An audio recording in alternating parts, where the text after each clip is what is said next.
ਸਤਿ ਸ੍ਰੀ ਅਕਾਲ। ਤੁਸੀਂ ਦੇਖ ਰਹੇ ਹੋ ਤਖਤ ਪੰਜਾਬ। ਮੈਂ ਤੁਹਾਡੇ ਨਾਲ ਸੁਖਵਿੰਦਰ ਸਿੰਘ। ਮੇਰੇ ਨਾਲ ਉੱਗੇ ਸਿਆਸੀ ਮਾਹਰ ਪ੍ਰੋਫੈਸਰ ਰੌਣਕੀ ਰਾਮ ਜੀ ਮੌਜੂਦ ਨੇ। ਮੌਜੂਦਾ ਪੰਜਾਬ ਦੇ ਸਿਆਸੀ ਹਾਲਾਤ ਉੱਤੇ ਚਰਚਾ ਕਰਦੇ ਹਾਂ। ਜਦੋਂ ਅਸੀਂ ਇਹ ਦੇਖਦੇ ਹਾਂ ਕਿ ਪਿਛਲੇ ਕੁਝ ਸਮੇਂ ਦੇ ਵਿੱਚ ਦਲਿਤ ਮੁੱਦਾ ਪੰਜਾਬ ਦੇ ਵਿੱਚ ਉਭਾਰਿਆ ਗਿਆ। ਇਹ ਸਾਰਾ ਕੁਝ ਉਦੋਂ ਹੋਇਆ ਜਦੋਂ ਖੇਤੀ ਕਾਨੂੰਨਾਂ ਨੇ ਜ਼ੋਰ ਫੜਿਆ ਤੇ ਕਿਸਾਨਾਂ ਨੇ ਅੰਦੋਲਨ ਕੀਤਾ। ਉਸ ਦੌਰਾਨ ਬੀਜੇਪੀ ਨੇ ਸਭ ਤੋਂ ਪਹਿਲਾਂ ਇਹ ਚਰਚਾ ਛੇੜੀ ਸੀ, ਜਿੱਥੇ ਤੱਕ ਮੈਨੂੰ ਯਾਦ ਹੈ। ਇਹਦੇ ਉੱਤੇ ਅਸੀਂ ਗੱਲਬਾਤ ਕਰਾਂਗੇ ਕਿ ਇਹਦਾ ਪੰਜਾਬ ਦੀ ਸਿਆਸਤ ਤੇ ਕਿਸ ਤਰ੍ਹਾਂ ਦਾ ਅਸਰ ਹੈ। ਕੀ ਕਿਤੇ ਇਹ ਤਾਂ ਨਹੀਂ ਕਿ ਬੀਜੇਪੀ ਨੇ ਆਪਣੇ ਵੱਲੋਂ ਕੋਈ ਗੇਮ ਚਲਾਈ, ਉਹਦੇ ਵਿੱਚ ਸਾਰੀਆਂ ਸਿਆਸੀ ਧਿਰਾਂ ਫਸ ਗਈਆਂ। ਉਹਦੇ ਵਿੱਚ ਆਮ ਆਦਮੀ ਪਾਰਟੀ ਕਿੱਥੇ ਸਟੈਂਡ ਕਰਦੀ ਹੈ ਜਦੋਂ ਦਲਿਤਾਂ ਦੇ ਮਸਲਿਆਂ ਦੀ ਗੱਲ ਆਉਂਦੀ ਹੈ, ਕਾਂਗਰਸ ਕਿੱਥੇ ਸਟੈਂਡ ਕਰਦੀ ਹੈ ਜਿਹੜੀ ਸੱਤਾ ਹੰਢਾ ਗਈ 5 ਸਾਲ ਦੀ, ਤੇ ਬਾਕੀ ਪਾਰਟੀਆਂ ਅਕਾਲੀ ਦਲ, ਬਸਪਾ, ਬੀਜੇਪੀ ਕਿੱਥੇ ਸਟੈਂਡ ਕਰਦੇ ਨੇ। ਇਸ ਉੱਤੇ ਅਸੀਂ ਗੱਲਬਾਤ ਕਰਾਂਗੇ।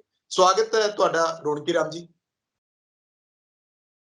ਸਰ, ਸਭ ਤੋਂ ਪਹਿਲਾਂ ਦਲਿਤ ਜਿਹੜਾ ਮੁੱਦਾ ਹੈ ਉਹ ਪੰਜਾਬ ਦੀਆਂ ਚੋਣਾਂ ਦੇ ਵਿੱਚ ਜਿਸ ਤਰੀਕੇ ਨਾਲ ਉਭਾਰਿਆ, ਤੁਸੀਂ ਇਸ ਬਾਰੇ ਕੀ ਸੋਚਦੇ ਹੋ ਕਿ ਅੱਜ ਦੀ ਘੜੀ ਦੇ ਵਿੱਚ ਦਲਿਤਾਂ ਦੀ ਕੀ ਪੋਜੀਸ਼ਨ ਹੈ, ਜਾਂ ਪਹਿਲਾਂ ਕੀ ਰਹੀ ਤੇ ਅੱਗੇ ਕੀ ਹੋ ਸਕਦੀ ਹੈ? ਬਹੁਤ ਵਧੀਆ ਤੁਸੀਂ ਇਹ ਮੁੱਦਾ ਛੇੜਿਆ ਹੈਗਾ, ਇਸ਼ੂ ਲਿਆ ਹੈਗਾ। ਪੰਜਾਬ ਵਿੱਚ ਦਲਿਤ ਦੇ ਜਦੋਂ ਅਸੀਂ ਇਸ਼ੂ ਦੀ ਗੱਲ ਕਰਦੇ ਹਾਂ, ਵੈਸੇ ਤੇ ਹੁਣ ਉਸ ਸਮੇਂ ਤੋਂ ਪਹਿਲਾਂ ਇਹ ਕਿਹਾ ਗਿਆ ਕਿ ਸ਼ਬਦ ਨਹੀਂ ਯੂਜ਼ ਕਰਨਾ, ਸ਼ਡਿਊਲਡ ਕਾਸਟ ਹੀ ਯੂਜ਼ ਕਰਨਾ। ਕਿਉਂਕਿ ਉਹਨਾਂ ਨੇ ਕਹਿਤਾ ਇਹ ਸ਼ਬਦ ਜਿਹੜਾ ਜਾਤੀ ਸੋਚ ਕੇ ਇਹਨੂੰ ਮੰਨਣ ਲੱਗ ਪਏ ਹੋ, ਪੰਜਾਬ ਸ਼ਡਿਊਲਡ ਕਾਸਟ ਜਿਹੜਾ ਬੋਰਡ। ਲੇਕਿਨ ਪੰਜਾਬ ਦੇ ਵਿੱਚ ਵਿਲੱਖਣਤਾ ਇਹ ਹੈ ਪੰਜਾਬ ਦੇ ਸਮਾਜ ਦੀ ਕਿ ਇਹਦੇ ਵਿੱਚ ਪੂਰੇ ਦੇਸ਼ ਦੇ, ਪੂਰੇ ਭਾਰਤ ਦੇ ਬਾਕੀ ਸੂਬਿਆਂ ਦੇ ਮੁਕਾਬਲਤਨ ਸਭ ਤੋਂ ਜ਼ਿਆਦਾ ਘਣੀ ਆਬਾਦੀ ਸ਼ਡਿਊਲਡ ਕਾਸਟ ਪੰਜਾਬ 'ਚ ਹੈ। ਪੂਰੇ ਦੇਸ਼ ਵਿੱਚ ਜੇ 16% ਦੇ ਆਸ-ਪਾਸ ਹੈ ਤਾਂ ਪੰਜਾਬ ਦੇ ਵਿੱਚ ਇਹ 32% ਹੈ। 31.94%। 2021 ਦੇ ਅਜੇ ਸਾਡੇ ਪਾਸ ਫਿਗਰ ਨਹੀਂ ਆਏ। ਦੂਸਰੀ ਗੱਲ, ਪੰਜਾਬ ਦੇ ਵਿੱਚ ਪੰਜਾਬ ਖੇਤੀ ਪ੍ਰਧਾਨ ਸੂਬਾ ਹੈ ਔਰ ਇਸ ਸੂਬੇ ਦੇ ਵਿੱਚ ਸ਼ਡਿਊਲਡ ਕਾਸਟ ਦੀ ਜਿਹੜੀ ਐਗਰੀਕਲਚਰਲ ਲੈਂਡ ਹੈ ਉਹਦੇ 'ਚ ਹਿੱਸੇਦਾਰੀ ਆ ਉਹ 4% ਤੋਂ ਵੀ ਘੱਟ ਵਾ, ਤਾਂ 3.5% ਬਣਦੀ ਆ। ਇਹ ਵੀ ਇਹ ਕਿ ਲੈਸ ਦੈਨ 5% ਉਹਨਾਂ ਕੋਲ ਬਹੁਤ ਛੋਟੇ ਵਾਹੀਯੋਗ ਭੂਮੀ ਦੇ ਉੱਤੇ ਉਹਨਾਂ ਕੋਲ ਜੋਤਾਂ ਨੇ, ਲੈਸ ਦੈਨ 5% ਜੋਤ ਕਰਦੇ ਨੇ। ਅੱਛਾ, ਹੁਣ ਆਪਣੇ ਆਪ ਦੇ ਵਿੱਚ ਇਹ ਵੱਡਾ ਸਵਾਲ ਹੈ ਜਿਹਦੇ ਬਾਰੇ ਵਿਦਵਾਨ ਕਾਫੀ ਚਿੰਤਿਤ ਹੈ ਕਿ ਬਹੁਤ ਹੀ ਭੰਬਲ ਭੂਸੇ 'ਚ ਵੀ ਪਏ ਰਹਿੰਦੇ ਆ ਕਿ ਕੀ ਕਾਰਨ ਹੈ ਪੰਜਾਬ ਦੇ ਵਿੱਚ ਇੰਨੀ ਜ਼ਿਆਦਾ ਸ਼ਡਿਊਲਡ ਕਾਸਟ ਪੋਪੂਲੇਸ਼ਨ। ਫਿਰ ਕੀ ਕਾਰਨ ਹੈ ਕਿ ਉਹਨਾਂ ਦਾ ਭੂਮੀ ਦੇ ਵਿੱਚ, ਵਾਹੀਯੋਗ ਭੂਮੀ ਦੇ ਵਿੱਚ ਹਿੱਸਾ ਪੂਰੇ ਭਾਰਤ ਦੇ ਬਾਕੀ ਸੂਬਿਆਂ ਨਾਲੋਂ ਉਹਨਾਂ ਦੇ ਮੁਕਾਬਲਤਨ ਸਭ ਤੋਂ ਥੱਲੇ ਆ। ਇਹ ਦੋ ਜਿਹੜੀਆਂ ਰਿਡਲਾਂ, ਇਹ ਜਿਹੜੇ ਦੋ ਪਹੇਲੀਆਂ, ਇਹ ਕੀ ਹੈ? ਬਹੁਤ ਸਾਰੇ ਬੰਦੇ ਮੈਨੂੰ ਜਦੋਂ ਵੀ ਕਿਤੇ ਉਹਨਾਂ ਨੂੰ ਸਵਾਲ ਕਰਨ ਦੀ ਉਗਦੀ ਆ, ਉਹ ਇਹੋ ਹੀ ਪੁੱਛਦੇ ਆ ਕਿ ਪ੍ਰੋਫੈਸਰ ਸਾਹਿਬ ਇਹ ਦੱਸੋ ਕਿ ਸਭ ਤੋਂ ਜ਼ਿਆਦਾ ਇੱਥੇ ਆਬਾਦੀ ਕਿਉਂ ਆ, ਫਿਰ ਇਹਨਾਂ ਦਾ ਵਾਹੀਯੋਗ ਭੂਮੀ 'ਚ ਹਿੱਸਾ ਕਿਉਂ ਨਹੀਂ ਆ, ਇਹ ਸਵਾਲ। ਲੇਕਿਨ ਬੜੀ ਹੈਰਾਨਗੀ ਆ, ਪੰਜਾਬ ਹੀ ਇੱਕ ਸੁਖਵਿੰਦਰ ਐਸਾ ਸੂਬਾ ਹੈ ਜਿਹੜਾ 1000 ਸਾਲ ਤੱਕ ਇਸਲਾਮਿਕ ਪ੍ਰਭਾਵ ਥੱਲੇ ਰਿਹਾ। ਬਾਕੀ ਸੂਬਿਆਂ ਦਾ ਨਹੀਂ। ਇਹ ਪੰਜਾਬ ਉਹ ਜਿਹੜਾ ਖੈਬਰ ਤੋਂ ਲੈ ਕੇ ਜਮਨਾ ਤੱਕ, ਉਹ ਪੰਜਾਬ ਦੀ ਗੱਲ ਕਰ ਰਿਹਾ। ਠੀਕ ਹੈ,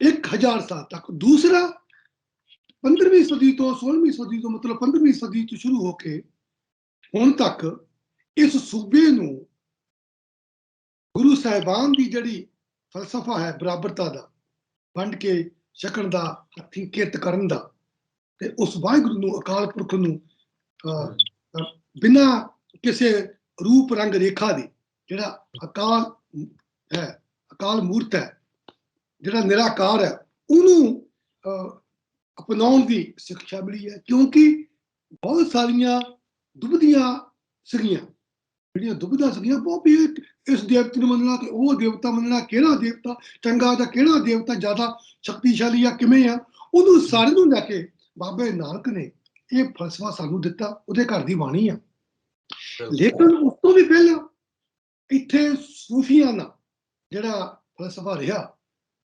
ਮੀਨੂਦੀਨ ਚਿਸ਼ਤੀ ਸਾਹਿਬ ਤੋਂ, ਚਿਸ਼ਤੀਆ ਜਿਹੜਾ ਸਿਲਸਿਲਾ ਸੀ, ਸਭ ਤੋਂ ਪਹਿਲਾ ਸਿਲਸਿਲਾ ਚਿਸ਼ਤੀਆ, ਪਿਸੋਰਾ ਵਿਰਦੀਆ, ਨਕਸ਼ਾਬੰਦੀਆਂ, ਕਾਦਰੀਆਂ, ਮਦਾਰੀ ਸਿਲਸਿਲਾ, ਇਹ ਬੜੇ ਸਿਲਸਿਲੇ ਰਹੇ ਆ।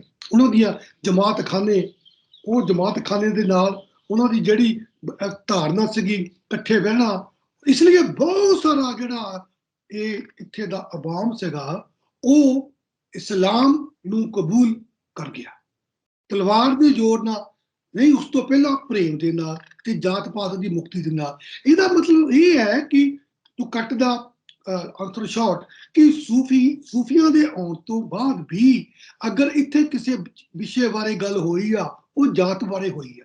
ਇਹਦਾ ਮਤਲਬ ਕਿਤਨਾ ਕਿਤੇ ਇਸ ਖਿੱਤੇ ਦੇ ਅੰਦਰ ਜਾਤ ਬਹੁਤ ਪ੍ਰਬਲ ਸੀ, ਕਿਉਂਕਿ ਮਹਾਭਾਰਤ ਵਿੱਚ ਵੀ ਇਹ ਜ਼ਿਕਰ ਹੁੰਦਾ ਹੈ ਕਿ ਇਹ ਜਿਹੜੀ ਧਰਤੀ ਆ ਪੰਜਾਬ ਨੂੰ ਮੰਨਿਆ ਗਿਆ, ਉਹਨਾਂ ਨੇ ਉਹ ਕਹਿੰਦੇ ਵੀ ਸ਼ਾਮ ਤੋਂ ਪਹਿਲਾਂ ਪਹਿਲਾਂ ਆਪਣੇ ਇੰਦਰਾਪ੍ਰਸਥ ਪਹੁੰਚ ਜਾਓ, ਉੱਥੋਂ ਆ ਜਾਓ ਵਾਪਸ, ਉੱਥੇ ਰਾਤ ਨਾ ਕੱਟਿਓ। ਇਹ ਕਿਤੇ ਆਉਂਦਾ, ਇਹ ਮੈਨੂੰ ਜਦੋਂ ਮੈਂ ਸਟੱਡੀ ਕਰਦਾ ਸੀ ਤੇ ਸਾਡੇ ਫਿਲਾਸਫੀ 'ਚ ਬੜੇ ਨਾਮਵਰ ਪ੍ਰੋਫੈਸਰ ਸਨ, ਪ੍ਰੋਫੈਸਰ ਝਾਂਜੀ ਫਿਲਾਸਫੀ ਵਿੱਚ, ਹੁਣ ਤੋਂ ਉਹਨਾਂ ਦੀ ਉਹ ਬਹੁਤ ਹੋ ਗਏ ਆ, ਇੱਥੋਂ ਪ੍ਰੋਫੈਸਰ ਰਿਟਾਇਰ ਹੋਏ ਆ।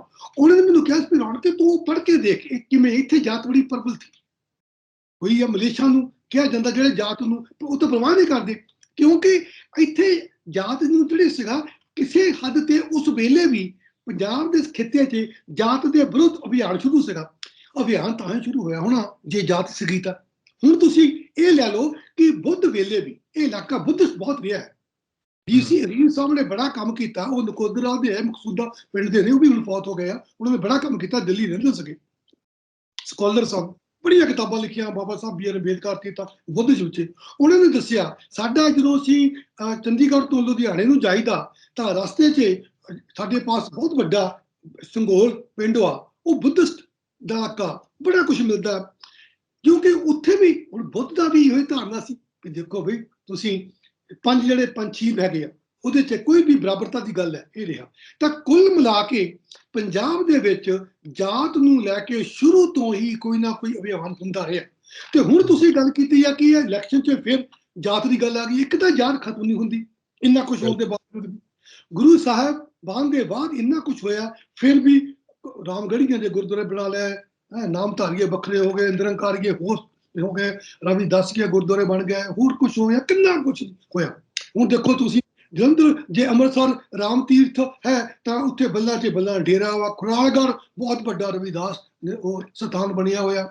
ਤੁਸੀਂ ਦੇਖੋ ਕਿ ਕਿਵੇਂ ਹੈ, ਲੋਕ ਕਿਵੇਂ ਜੁੜੇ ਹੋਏ ਨੇ, ਭਾਵੇਂ ਗੁਰੂਆਂ ਨੇ, ਪੀਰਾਂ ਨੇ, ਰਿਸ਼ੀਆਂ ਨੇ, ਮੁਨੀਆਂ ਨੇ, ਸਿੱਧਾਂ ਨੇ ਤੇ ਬੋਧੀਆਂ ਨੇ, ਬਾਕੀ ਇਸਲਾਮ ਨੇ ਵੀ ਤੇ ਕ੍ਰਿਸਚੀਅਨਿਟੀ ਨੇ ਵੀ ਕੋਸ਼ਿਸ਼ ਕੀਤੀ, ਲੇਕਿਨ ਕਿਤਨਾ ਕਿਤੇ ਜਿਹੜੀਆਂ ਇਹਦੀਆਂ ਗੁੱਥੀਆਂ ਗੁੰਦੀਆਂ ਗਈਆਂ ਨੇ ਜਾਤ ਦੀਆਂ, ਉਹ ਜਿਹੜੀਆਂ ਮੀਡੀਆ ਨੇ, ਉਹ ਇੰਨੀਆਂ ਪੀੜ੍ਹੀਆਂ ਨੇ, ਉਹ ਖੁੱਲ੍ਹ ਨਹੀਂ ਆਉਂਦੀਆਂ ਤੇ ਸਿਸਟਮ ਰਹਿੰਦਾ। ਤਾਂ ਦੁਖਦਾਇਕ ਇਸ ਗੱਲ ਹੈ, ਉਹ ਤਾਂ ਸਹੀ ਬਾਬਾ ਨਾਨਕ ਦਾ ਜਿਹੜੇ ਘਰ ਦੀ ਬਾਣੀ ਹੈ, ਬਾਬਾ ਨਾਨਕ ਦਾ ਫਲਸਫਾ ਹੈ, ਸਭ ਤੋਂ ਵੱਡੀ ਅਗਰ ਕੋਈ ਕਲੀਅਰਲੀ ਸ਼ੁਰੂਆਤ ਹੋਈ ਜਾਤ ਤੋਂ ਮੁਕਤੀ ਪਾਉਣ ਲਈ, ਉਹ ਇਹ ਹੋਈ ਨੀਚਾ ਅੰਦਰ ਨੀਚ ਜਾਤ, ਨੀਚੀ ਹੂੰ ਅਤ ਨੀਚ, ਨਾਨਕ ਤਿਨ ਕੇ ਸੰਗ ਸਾ, ਵੱਡਿਆ ਕਿਉਂ ਰੀਸ, ਜਿੱਥੇ ਨੀਚ ਸੰਭਾਲੀਆਂ ਤਿੱਥੇ ਨਦਰ ਤੇਰੀ ਬਖਸ਼ੀਸ। ਕਿੰਨੀ ਵੱਡੀ ਗੱਲ ਕੀਤੀ ਗਈ। ਔਰ ਔਰਤ ਦੀ ਬਰਾਬਰੀ ਦੀ ਗੱਲ ਕੀਤੀ ਆ। ਕਿੰਨੇ ਸਾਲਾਂ ਬਾਅਦ, ਕਿੰਨੀਆਂ ਸਦੀਆਂ ਬਾਅਦ ਡਾਕਟਰ ਬੀ ਆਰ ਅੰਬੇਦਕਰ ਨੇ ਵੀ ਇਹੋ ਗੱਲ ਕਹੀ ਸੀ ਕਿ ਔਰਤ ਦੀ ਜਿਹੜੀ ਬਰਾਬਰੀ ਆ, ਪੈਟਰੀਆਰਕੀ ਆ, ਪੁਰਸ਼ ਪ੍ਰਧਾਨ ਸੰਸਾਰ ਵਾ, ਜੀਵਨ ਵਾ, ਉਹਦੇ 'ਚ ਔਰਤ ਦਾ ਦਰਜਾ ਜਿਹੜਾ ਹੈਗਾ ਉਹਨੂੰ ਬਰਕਰਾਰ ਰੱਖਣ ਲਈ ਜਾਤ ਬਣਾਈਆਂ, ਅਨਟੱਚੇਬਿਲਟੀ ਬਣੀਆਂ, ਉਹਨਾਂ ਨੇ ਗੱਲ ਕੀਤੀ। ਬਾਬਾ ਨਾਨਕ ਦਾ ਬਹੁਤ ਪਹਿਲਾਂ ਕਹਿ ਦਿੱਤਾ ਸੀ, ਸੋ ਕੇ ਮੰਦਾ ਦਿਲ ਜੰਮੇ ਰਾਜਾ। ਉਹਨਾਂ ਨੇ ਜੋੜਿਆ ਕਿ ਬਰਾਬਰਤਾ ਦੋਨਾਂ ਜਿਹੜੇ ਸਾਡੇ ਕੁਰੂਪਤਾ ਹੈਗੀਆਂ, ਦੋ ਜਿਹੜੀ ਸਾਨੂੰ ਚੁੰਮੜੀਆਂ ਹੋਈਆਂ ਜੋਕਾਂ ਨੇ, ਇਹਨਾਂ ਨੂੰ ਜੇ ਨਾ ਲਾਈਏ ਤਾਂ ਜਾਤ ਨੂੰ, ਪਾਤ ਨੂੰ ਤੇ ਔਰਤ ਦੀ ਜਿਹੜੀ ਤਰਾਸਦੀ ਆ। ਇਸ ਤੋਂ ਬਾਅਦ ਤੁਸੀਂ ਦੇਖ ਲਓ ਸਾਡਾ ਸਿੱਖ ਫਲਸਫੇ ਦੇ ਵਿੱਚ ਗੁਰੂ ਸਾਹਿਬ ਨੇ ਜਿਹੜਾ ਸਾਨੂੰ ਫਲਸਫਾ ਦਿੱਤਾ, ਸੁੱਚਾ ਫਲਸਫਾ, ਵਰਲਡ 'ਚ ਸਭ ਤੋਂ ਯੰਗੈਸਟ ਰਿਲੀਜਨ ਹੈ, ਜਿਹਦੇ ਵਿੱਚ ਸਾਰੇ ਵੱਖ-ਵੱਖ ਸਮੁਦਾਇ ਦੇ, ਵੱਖ-ਵੱਖ ਫਿਰਕਿਆਂ ਦੇ ਸੰਤਾਂ ਦੀ ਬਾਣੀ ਉਹ ਲਈ ਆ ਗੁਰੂ ਅਰਜਨ ਦੇਵ ਮਹਾਰਾਜ ਨੇ, ਪੰਜਵੇਂ ਪਾਤਸ਼ਾਹ ਨੇ ਚੁਣ ਕੇ, ਜਿਹੜੀ ਬਿਲਕੁਲ ਕਿਸੇ ਵੀ ਫਿਰਕੇ ਦੀ ਗੱਲ ਨਾ ਕਰਕੇ ਪੂਰੀ ਹਰਕਤ ਦੀ ਗੱਲ ਕਰਦੀ ਆ, ਤਮਾਮ ਦੁਨੀਆ ਦੀ ਗੱਲ ਕਰਦੀ ਆ, ਉਹ ਲਈ ਆ, ਉਹਦੇ ਚ ਬਰਾਬਰਤਾ ਦਾ ਸਿਧਾਂਤ ਲਿਆ। ਉਹ ਕਿਸ ਮੁੱਦੇ ਤੇ ਘੁੰਮਦਾ? ਦੋ ਹੀ ਮੁੱਦੇ ਆ, ਪੜ੍ਹ ਕੇ ਦੇਖ ਲਓ। ਇੱਕ ਜਾਤੀ ਤੋਂ ਮੁਕਤੀ, ਇੱਕ ਔਰਤ ਦੀ ਬਰਾਬਰਤਾ ਦਾ ਨਿਸ਼ਾਨ। ਫਿਰ ਉਹਦੇ ਚ ਬਾਕੀ ਜਿਹੜੀ ਗੱਲ ਕੀਤੀ ਹੈ ਜਾਤੀ ਦੇ ਨਾਲ ਹੀ ਜੁੜਿਆ ਹੋਇਆ ਮੁੱਦਾ ਹੈ, ਉਹ ਹੈ ਹੱਥੀ ਘਾਲ ਕਰੇ, ਘਾਲ ਕਰੇ ਕੁਛ ਹੱਥੀ ਦੇ ਨਾਨਕ ਰਾਹ ਫਸਾਣੇ ਸੇ। ਘਾਲ ਕਰਨੀ, ਜਿਹੜੀ ਘਾਲ ਕਰਨੀ ਮਤਲਬ ਕਿਰਤ ਕਰਨੀ ਹੈ, ਕਿਉਂਕਿ ਜਿਹੜੀ ਸਾਡਾ ਭਾਰਤ ਦੀ ਇੱਕ ਹਿੰਦੂ ਵਰਨ ਵਿਵਸਥਾ ਹੈ, ਉਹਦੇ 'ਚ ਜਿਹੜੇ 4 ਵਰਨ ਹੈ, ਉਹ ਵਰਨ ਕਿੱਤਿਆਂ ਦੇ ਆਧਾਰ ਤੇ ਸਨ। ਸ਼ੁਰੂ 'ਚ ਕਿੱਤਿਆਂ ਦੇ ਆਧਾਰ ਤੇ ਕਿ ਜਿਸ ਬੰਦੇ ਨੇ ਵਿਦਿਆ ਦਾ ਦਾਨ ਪ੍ਰਦਾਨ ਕਰਨਾ ਤੇ ਪੂਜਾ ਪਾਠ ਕਰਨੀ ਆ, ਉਹ ਬ੍ਰਾਹਮਣ ਹੋਏਗਾ। ਜਿਹਨੇ ਰਾਜ ਦੀ ਰੱਖਿਆ ਕਰਨੀ ਆ, ਬਾਕੀ ਬਾਰਡਰਾਂ ਤੇ ਰਾਖੀ ਕਰਨੀ ਆ, ਉਹ ਕਸ਼ਤਰੀਆ ਹੋਏਗਾ। ਤੇ ਤੀਸਰਾ ਜਿਹੜੇ ਵਣਜ ਕਰਨਾ, ਉਹ ਤਕੜੀ ਫੜੇਗਾ। ਤੇ ਚੌਥਾ ਕੌਣ ਵਾ? ਜਿਹਨਾਂ ਨੇ ਭਾਂਡੇ ਬਣਾਉਣੇ ਆ ਆਪਣੇ, ਤੇ ਹਲ ਚਲਾਉਣੇ ਆ, ਤੇ ਕੱਪੜੇ ਧੋਣੇ ਆ, ਬਾਲ ਕੱਟਣੇ, ਜਿਹਨੂੰ ਅਸੀਂ ਆਰਟੀਜ਼ਨ ਕਹਿੰਦੇ ਆ। ਤੇ ਉਸ ਤੋਂ ਬਾਅਦ ਉਹਦੇ ਵਰਨ ਵਿਵਸਥਾ 'ਚ ਕੁਝ ਹੋਰ ਕਿੱਤੇ ਸੀ ਜਿਹਨਾਂ ਨੂੰ ਉਹਨਾਂ ਨੇ ਪੋਲੂਟਡ ਮੰਨ ਲਿਆ, ਜਿਵੇਂ ਕਿ ਮਰੇ ਹੋਏ ਪਸ਼ੂਆਂ ਨੂੰ ਚੱਕਣਾ, ਉਹਨਾਂ ਦੀ ਖੱਲ ਲਾਉਣੀ, ਜੁੱਤੀਆਂ ਬਣਾਉਣੀਆਂ, ਤੇ ਆਪਣੇ ਦਦਾਈ ਦਾ ਕੰਮ ਕਰਨਾ, ਇਹ ਕੀਤਾ। ਉਹ ਜਿਹੜਾ ਸੀਗਾ ਉਹਨੂੰ ਕਹਿੰਦਾ ਪੰਜਵੇਂ, 5th ਵਰਨਾ ਵਿੱਚ ਇਨਕਲੂਡ ਨਹੀਂ ਕੀਤਾ, ਉਹ ਪੰਜਵਾਂ ਬਣ ਗਏ। ਹੁਣ ਦੇਖੋ ਕਿ ਜਿਹੜਾ ਸਾਰੇ ਦਾ ਸਾਰਾ ਸਿਸਟਮ ਬਣਿਆ, ਇਹ ਕਿੱਤੇ ਦੇ ਆਧਾਰ ਤੇ ਬਣਿਆ। ਲੇਕਿਨ ਪਹਿਲਾਂ ਸ਼ੁਰੂ 'ਚ ਜਿਹੜੀ ਮਤਲਬ ਸਾਡਾ ਰਿਗਵੇਦ ਵਾ, ਉਹਦਾ 10ਵਾਂ ਮੰਡਲ ਵਾ, ਉਹਦੇ 'ਚ ਜਾਤ ਨਹੀਂ ਸੀ ਹਜੇ। ਕਿੱਤਾ ਸੀਗਾ ਕਿ ਜਿਹੜਾ ਬੰਦਾ ਕੋਈ ਆਪਣੀ ਕਰਮ ਤੋਂ ਥੱਲੇ ਆ ਗਿਆ, ਉਹਨੂੰ ਉਸ ਕਰਮ ਤੋਂ ਕੱਢ ਕੇ ਦੂਜੇ 'ਚ ਪਾ ਦੇਣਾ।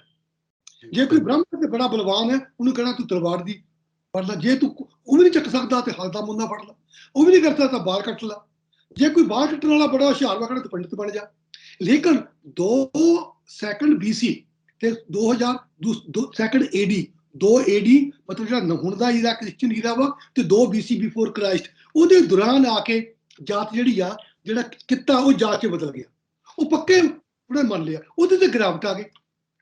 ਇਸ ਲਈ ਬਾਬੇ ਨਾਨਕ ਨੇ ਕਿਹਾ, ਉਹਨਾਂ ਨੇ ਦੇਖੋ ਕਿੰਨੀ ਸੋਚ ਕੀਤੀ, ਕਿੰਨੀ ਜ਼ਿਆਦਾ ਡੂੰਘੀ ਫਿਲਾਸਫੀ, ਕਿੰਨੀ ਉਹ ਸਕਾਲਰਸ਼ਿਪ ਦੇ ਵਿਦਿਆ ਦੇ ਮਾਲਕ ਸਨ, ਜਿਹਨਾਂ ਨੇ ਸਕੂਲੇ ਜਾ ਕੇ ਪੰਡਿਤ ਨੂੰ ਵੀ, ਉਹਨੂੰ ਮੁੱਲੇ ਨੂੰ ਵੀ ਰਾਹੇ ਪਾਇਆ, ਦੱਸਿਆ। ਉਹਨਾਂ ਨੇ ਕਿਹਾ ਕਿ ਦੇਖੋ, ਮੈਂ ਬੇਸ਼ੱਕ ਮੇਰਾ ਜੀਵਨ ਖੱਤਰੀ ਫੈਮਿਲੀ 'ਚ ਆ। ਉਹਨਾਂ ਨੇ ਜਦੋਂ ਕਰਤਾਰਪੁਰ ਆ ਕੇ ਵਾਸਾ ਕੀਤਾ, ਉੱਥੇ 18 ਸਾਲ ਰਹੇ ਸੁਖਵਿੰਦਰ, ਉਦਾਸੀਆਂ ਤੋਂ ਬਾਅਦ ਉੱਥੇ ਹਲ ਚਲਾਇਆ, ਮੁੰਨਾ ਫੜਿਆ। ਪਤਾ ਹੁਣ ਤੱਕ ਵੀ ਰਾਜਪੂਤਾਂ ਦੀ ਫੈਮਿਲੀ 'ਚ ਜੇ ਕੋਈ ਉਹਨਾਂ ਦਾ ਫਰਜ਼ੰਦ ਮੁੰਨਾ ਫੜ ਲਵੇ ਹਲ ਦਾ, ਉਹਨੂੰ ਘਰ ਤੋਂ ਕਹਿੰਦੇ ਸੀ ਤੂੰ ਬਾਹਰ ਹੋ ਜਾ, ਕਿਉਂਕਿ ਤੂੰ ਨੀਚਾ ਹੋ ਗਿਆ। ਤੇ ਉਹਨਾਂ ਦੇ ਮੰਜੇ ਤੇ ਕੋਈ ਬਹਿ ਨਹੀਂ ਸਕਦਾ ਸੀ। ਬਾਬੇ ਨਾਨਕ ਦੇ ਜਿਹੜੇ ਹਲ ਵਾਕ ਸੀ, ਉਹਨਾਂ ਦੀ ਹਲ ਆਪ ਚਲਾਇਆ ਤੇ ਉਹ ਕੰਮ ਕੀਤਾ। ਇਸ ਲਈ ਰੰਧਾਵੇ ਜੱਟ ਸਾਰੇ ਬਾਬੇ ਸਾਹਿਬ ਦੇ ਪਾਸ ਆਏ, ਉਹਨਾਂ ਨੇ ਜਾ ਕੇ ਬਾਬਾ ਸਾਹਿਬ ਨੂੰ, ਗੁਰੂ ਨਾਨਕ ਦੇਵ ਨੂੰ ਜੀ ਨੂੰ ਅਪਣਾਇਆ, ਉਹਨਾਂ ਦੀ ਫਲਸਫੀ ਤੋਂ ਅਪਣਾਇਆ, ਤੇ ਸਾਰੇ ਚੱਲਿਆ। ਕਾਰਨ ਕੀ ਸੀਗਾ? ਕਿ ਕਿੱਤੇ ਨੂੰ ਲੈ ਕੇ ਕਰਨਾ। ਤੇ ਇਸ ਕਰਕੇ ਪੰਜਾਬ ਦੇ ਵਿੱਚ ਇਹ ਗੱਲ ਰਹੀ ਆ ਕਿ ਹੁਣ ਦੇਖੋ ਅੱਜ ਕੱਲ੍ਹ ਅਸੀਂ ਉਹ ਸਾਰੀ ਫਿਲਾਸਫੀ ਨੂੰ ਲੈ ਕੇ, ਉਸ ਬੁੱਧ ਤੋਂ ਲੈ ਕੇ ਕ੍ਰਿਸਚੀਅਨਿਟੀ ਦੀ ਗੱਲ ਹੈ, ਪਹਿਲਾਂ ਇਸਲਾਮ ਦੀ ਗੱਲ ਹੈ, ਉਸ ਤੋਂ ਲੈ ਕੇ ਤੇ ਬਾਬਾ ਨਾਨਕ ਦੀ ਫਲਸਫਾ, ਉਸ ਤੋਂ ਬਾਅਦ ਆਰੀਆ ਸਮਾਜੀ, ਫਿਰ ਉਸ ਤੋਂ ਬਾਅਦ ਸਿੰਘ ਸਭਾ ਲਹਿਰਾਂ ਚੱਲੀਆਂ, ਬਹੁਤ ਕੁਝ ਹੋਇਆ।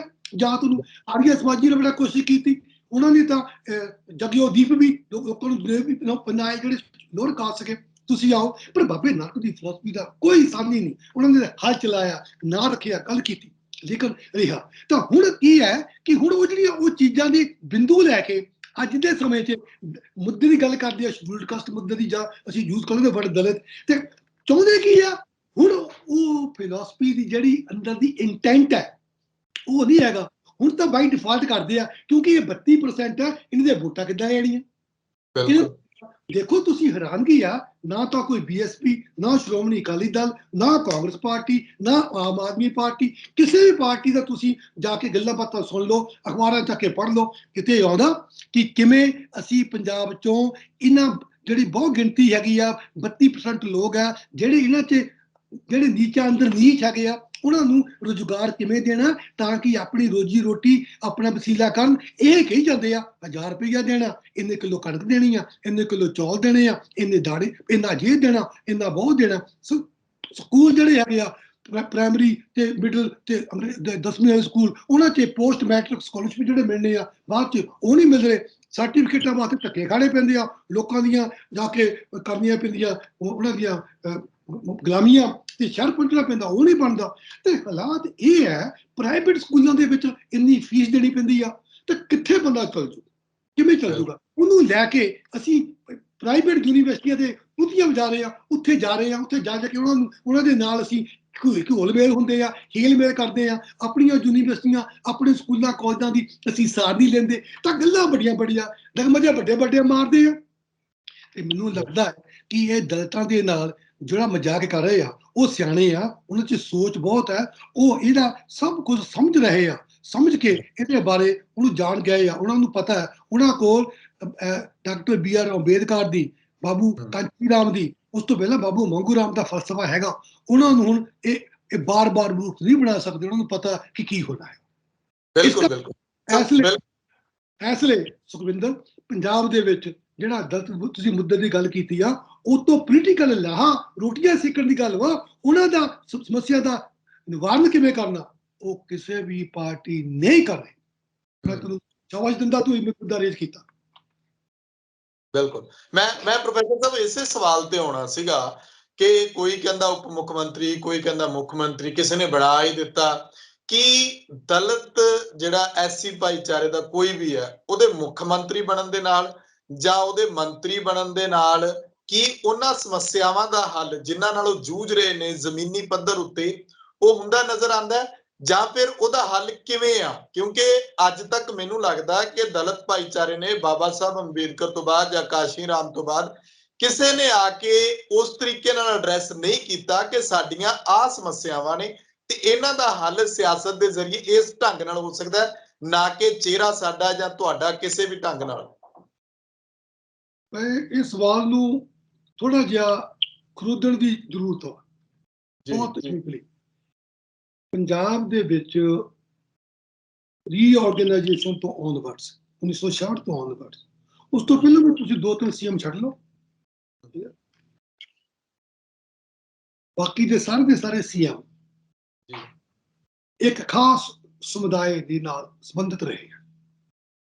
ਉਹ ਜਿਹੜਾ ਸਮੁਦਾਇ ਹੈਗੀ ਆ, ਉਹ ਜਿਹੜੀ ਕਮਿਊਨਿਟੀ ਹੈਗੀ ਆ, ਉਸ ਕਮਿਊਨਿਟੀ ਦੀ ਹਾਲਤ ਪਿਛਲੇ ਕਈ ਦਹਾਕਿਆਂ ਤੋਂ ਦੇਖਿਆ ਜਾਵੇ ਤਾਂ ਹੁਣ ਤੱਕ ਬੜੀ ਖਸਤਾ ਹੋ ਰਹੀ ਆ। ਬਹੁਤ ਸਾਰੇ ਸਾਡੇ ਕਿਸਾਨ ਭਾਈ ਜਿਹੜੇ ਜੱਟ ਭਾਈਚਾਰੇ ਦਾ ਸੰਬੰਧ ਰੱਖਦੇ ਸੀ, ਉਹ ਆਪਣੀ ਜ਼ਮੀਨ ਤੋਂ ਵਿਹੂਣੇ ਹੋ ਚੁੱਕੇ, ਕਿਉਂਕਿ ਹੱਡ ਤੋੜਵੀਂ ਮਿਹਨਤ ਕਰਕੇ ਵੀ ਪੱਲੇ ਕੁਛ ਨਹੀਂ ਪੈਂਦਾ, ਨਾ ਸਰਕਾਰਾਂ ਹੱਥ ਪੱਲਾ ਫੜਾਉਂਦੀਆਂ ਤੇ ਨਾ ਕਿਸੇ ਪਾਸਿਓਂ ਹੋਰ ਜ਼ਰੂਰ ਹੁੰਦੀ ਹੈ। ਵਾਤਾਵਰਨ ਜਿਹੜਾ ਸਾਡਾ ਹੈਗਾ, ਉਹ ਅਸੀਂ ਗ੍ਰੀਨ ਰੈਵੋਲੂਸ਼ਨ ਤੋਂ ਬਾਅਦ ਕਾਫੀ ਇਹਨੂੰ ਢਾਹ ਲਾਈ। ਜਿੱਥੇ ਕੋਈ ਬੰਦਾ 30-40 ਹਜ਼ਾਰ ਰੁਪਏ ਨਾਲ ਬੋਰ ਕਰਾ ਕੇ ਆਪਣੇ 2-2.5 ਖੇਤੀਆਂ 'ਚ ਖੇਤੀ ਕਰਕੇ ਆਪਣਾ ਗੁਜ਼ਾਰਾ ਕਰ ਸਕਦਾ ਸੀ, ਉਹ ਹੁਣ ਬਸ ਤੋਂ ਬਾਹਰ ਹੋ ਗਿਆ। 600 ਫੁੱਟ ਥੱਲੇ ਟਿਊਬਵੈੱਲ ਕੌਣ ਲਵਾ ਲੂਗਾ? ਕਿੰਨੀਆਂ ਮੋਟਰਾਂ ਡੂੰਘੀਆਂ ਪਾਈ ਜਾਊਗਾ? ਕਿਵੇਂ ਕਰ ਲੂਗਾ? ਉਹ ਨਹੀਂ ਹੋ ਰਿਹਾ।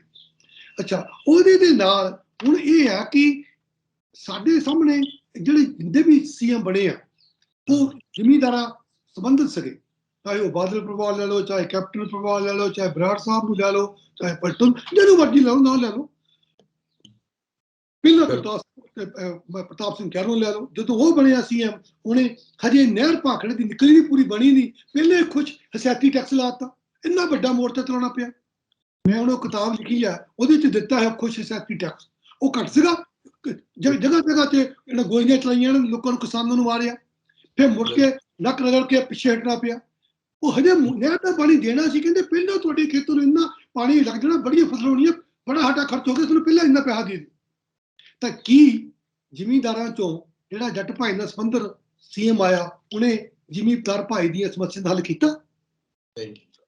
ਕਿੰਨੀਆਂ ਆਤਮ ਹੱਤਿਆ ਹੋ ਚੁੱਕੀਆਂ? ਦੇਖੋ, ਸੁਖਪਾਲ ਸਿੰਘ ਆਪਣੇ ਅੰਮ੍ਰਿਤਸਰ ਲੁਧਿਆਣੇ ਵਾਲੇ ਪੰਜਾਬ ਐਗਰੀਕਲਚਰ ਯੂਨੀਵਰਸਿਟੀ ਵਾਲੇ ਸਟੱਡੀ ਕਰਦੇ ਆ, ਗਿਆਨ ਸਿੰਘ ਨੇ ਪ੍ਰੋਫੈਸਰ ਨੇ ਸਟੱਡੀ ਕੀਤੀ ਆ, ਸੁੱਚਾ ਸਿੰਘ ਗਿੱਲ ਨੇ ਸਟੱਡੀ ਕੀਤੀ ਆ, ਤੇ ਆਪਣੇ ਬਹੁਤ ਸਾਰੀ ਸਟੱਡੀ ਕ੍ਰੈਡਿਟ ਵਾਲਿਆਂ ਨੇ ਕੀਤੀ ਹੈਗੀ। IDC ਨੇ, ਇੰਸਟੀਚਿਊਟ ਆਫ ਡਿਵੈਲਪਮੈਂਟ ਕਮਿਊਨੀਕੇਸ਼ਨ, ਉਹਦੇ 'ਚ ਸੁਸਾਈਡ ਬਾਰੇ ਇੰਨਾ ਡਾਟਾ।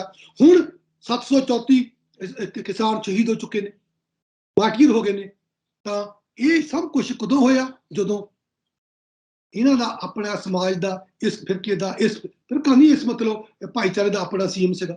ਤਾਂ ਹੁਣ ਉਹ ਕਹਿ ਰਹੇ ਨੇ ਅਸੀਂ ਦਲਿਤ CM ਲੈ ਆਉਣਾ, ਉਹਦੇ ਨਾਲ ਸਾਰੀਆਂ ਸਮੱਸਿਆ ਹੱਲ ਕਰ ਦੇਣੀਆਂ, ਰਾਤੋਂ ਰਾਤ ਕੰਮ ਖਤਮ ਹੋ ਜਾਊਗਾ।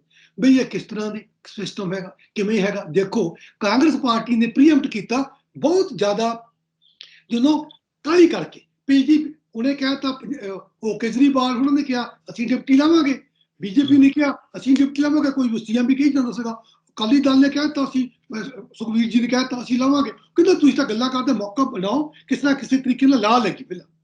ਬਿਲਕੁਲ। ਹੁਣ ਗੱਲ ਇਹ ਆ ਕਿ ਮੈਂ ਤੁਹਾਨੂੰ ਇੱਕ ਹੋਰ ਗੱਲ ਦੱਸਦਾ, ਪੰਜਾਬ ਦੇ ਵਿੱਚ ਪਹਿਲਾਂ ਕੋਸ਼ਿਸ਼ ਹੋ ਚੁੱਕੀ ਹੈ, ਬਾਬੂ ਕਾਂਸ਼ੀ ਰਾਮ ਨੇ ਇਹ ਕੋਸ਼ਿਸ਼ ਕੀਤੀ ਆ। ਉਹਨੇ ਸੋਚਿਆ ਨਹੀਂ ਸੀਗਾ ਕਿ ਅਸੀਂ ਆਪਣਾ ਬਹੁਤ, ਉਹਨੇ ਤਾਂ ਕਿਹਾ ਸੀ ਇਕੱਲਾ ਦਲਿਤ ਨਹੀਂ, ਨਾਲ ਜਿਹੜੇ OBC ਆ ਨਾਲ ਲੈ ਕੇ ਇੱਕ ਅਸੀਂ ਐਸਾ ਇੱਥੇ ਅਭਿਆਨ ਸ਼ੁਰੂ ਕਰੀਏ ਕਿ ਸਾਡੀ ਸਰਕਾਰ ਬਣ ਜਾਵੇ। ਉਹਨੇ ਦੇਖਿਆ ਕਿ ਜਿੱਦਾਂ ਜਾਤ ਪਾਤ ਤੋਂ ਪੂਰਾ ਪੰਜਾਬ ਦਾ ਸਮਾਜ ਪੀੜਿਤ ਹੈ, ਉਦਾਂ ਹੀ ਜੇ ਜ਼ਿਆਦਾ ਨਹੀਂ ਤਾਂ ਜਿਹੜਾ ਸ਼ਡਿਊਲਡ ਕਾਸਟ ਭਾਈਚਾਰੇ ਦੇ ਅੰਦਰ ਜਾਤੀ ਪਾਤੀ ਆ, ਉਹ ਵੀ ਉਦਾਂ ਹੀ ਸਮਾਜ ਉੱਤੇ ਵੰਡਿਆ ਹੋਇਆ। ਰਵਿਦਾਸੀਏ, ਰਾਮਦਾਸੀਏ, ਵਾਲਮੀਕੀ, ਮਧਵੀ, ਭੰਜੜੇ, ਨੱਟ, ਬਰਾੜ, ਸਪੇਲੇ, ਕਿੰਨੇ ਹੈ, 39 ਨੇ, 39 ਜਾਤ। ਉਹ ਇੱਕ ਦੂਜੇ ਦੇ ਨਾਲ ਨਾ ਉਹਨਾਂ ਦਾ ਰੋਟੀ ਦਾ ਰਿਸ਼ਤਾ ਵਾ, ਨਾ ਉਹਨਾਂ ਦਾ ਬੇਟੀ ਦਾ ਰਿਸ਼ਤਾ ਵਾ। ਰਵਿਦਾਸੀਆਂ 'ਚ ਸ਼ਾਦੀ ਕਰਦੇ ਨੇ, ਰਾਮਦਾਸੀਆਂ 'ਚ ਸ਼ਾਦੀ ਕਰਦੇ ਨੇ। ਜਿਹੜੇ ਬੋਧੀ ਹੋ ਗਏ ਆ ਹੋਰ ਤਾਂ ਹੋਰ, ਉਹ ਵੀ ਬੋਧੀ ਹੋਣ ਤੋਂ ਬਾਅਦ ਪੁਰਾਣੀਆਂ ਜਿਹੜੀਆਂ ਜਾਤਾਂ ਦੀਆਂ ਕੜੀਆਂ ਉਹਨੂੰ ਬਣਾਏ ਰੱਖਿਆ ਹੈ। ਮੈਂ ਕਈ ਵਾਰੀ ਗੱਲ ਕਰਦਾ ਹੁੰਦਾ ਜਾ ਕੇ, DC ਹੀਰ ਨਾਲ ਬੜੀ ਗੱਲ ਕੀਤੀ, ਲੌਰੀ ਨਾਲ, ਬਾਲੀ ਜੀ ਨਾਲ ਮੈਂ ਬਹੁਤ ਵਾਰੀ ਮਿਲਿਆ, ਜਲੰਧਰ ਜਾ ਕੇ ਜੱਸਲ ਸਾਹਿਬ ਵੀ ਉੱਥੇ ਹੈਗੇ ਨੇ, ਉਹ ਰਿਟਾਇਰ ਹੋਏ ਨੇ ਏਅਰਪੋਰਟ ਤੋਂ, ਉਹ ਕਵੀ ਸਟੱਡੀ ਕਰਦੇ ਨੇ, ਇਹ ਸਮਝਣ ਦੀ ਕੋਸ਼ਿਸ਼ ਕਰਦਾ।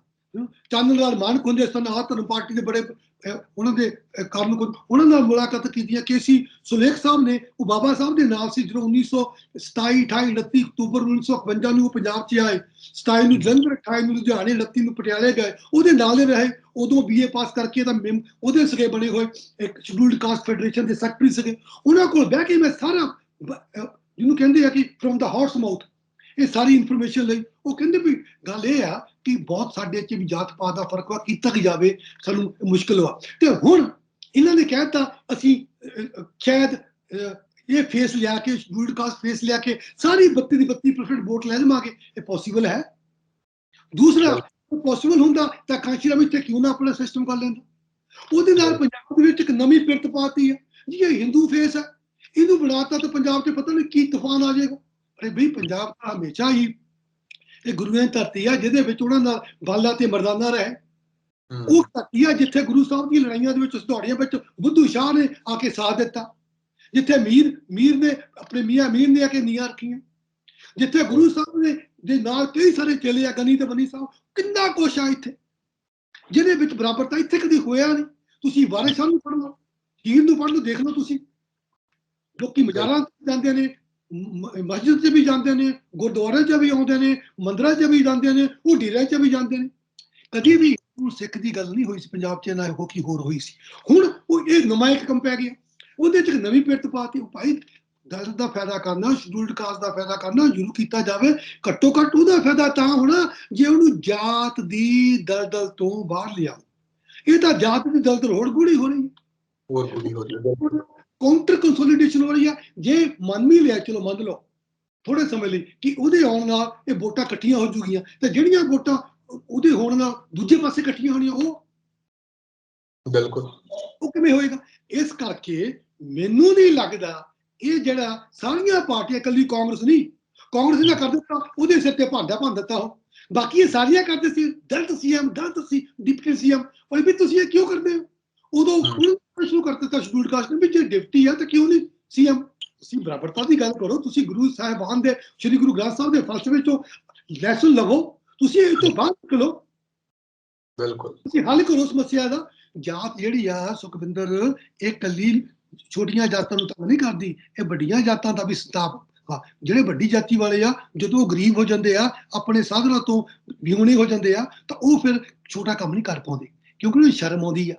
ਇੱਕ ਜਿਹੜਾ ਦਿਮਾਗ ਦੇ ਅੰਦਰ, ਮਨ ਦੇ ਅੰਦਰ ਉਹ ਕਿਲ ਠੁਕਿਆ ਹੁੰਦਾ ਵੱਡੀ ਹੈਂਕੜ ਦਾ, ਉਹ ਨਿਕਲਦਾ ਨਹੀਂ ਬਾਹਰ। ਉਹ ਚਪਲਾ ਵੇਚਦਾ ਨਹੀਂ, ਦੁਕਾਨਾਂ ਕਰਨੀਆਂ ਨਹੀਂ, ਬਾਹਰ ਜਾ ਕੇ ਪਿੱਛੇ ਕਰ ਲਈਏ ਕੰਮ, ਇੱਥੇ ਕਰਨਾ ਨਹੀਂ। ਕਿਉਂਕਿ ਇੱਕ ਜਾਤ ਦਾ ਬੜਾ ਇਹ ਆ, ਜਿਹੜੀ ਜਾਤ ਹੈ ਨਾ, ਇਹ ਬਹੁਤ ਜ਼ਿਆਦਾ ਵੱਡਾ ਕੋਣ ਆ। ਇਹ ਸਾਡੀ ਸ਼ੁਰੂਆਤ ਧਰਤੀ ਤੋਂ ਹੋਈ ਸੀ, ਅਸੀਂ ਇਹਨੂੰ ਕਿਵੇਂ ਹੱਲ ਕਰਨਾ? ਦੇਖੋ, ਹਜੇ ਤੱਕ ਸਾਡੇ ਵਿਹੜੇ ਵੱਖਰੇ, ਠੱਡੀਆਂ ਚੁਮਾਨ ਦੀਆਂ ਅੱਖੀਆਂ ਵੀ ਵੱਖਰੀਆਂ, ਜੇ ਕਿਤੇ ਕੁਝ ਕਰਨਾ ਪੈਂਦਾ ਅਸੀਂ ਇਕੱਠੇ ਹੁੰਦੇ ਨਹੀਂ। ਸਾਡੇ ਜੋ ਮਰਜ਼ੀ, ਜਿੰਨੀ ਮਰਜ਼ੀ ਕਹਿ ਲਈਏ ਅਸੀਂ ਮੁਕਤ ਹੈਗੇ ਆ, ਹਾਂ ਕਾਫੀ ਹੱਦ ਤੱਕ ਬਾਕੀ ਸੂਬੇ ਨਾਲ ਮੁਕਤ ਹੋਵਾਂਗੇ, ਨੋ ਡਾਊਟ, ਲੇਕਿਨ ਸਾਡੀ ਇਹ ਸਮੱਸਿਆ ਹੈ ਇਹਨੂੰ ਅਸੀਂ ਹੱਲ ਕਰਦਾ।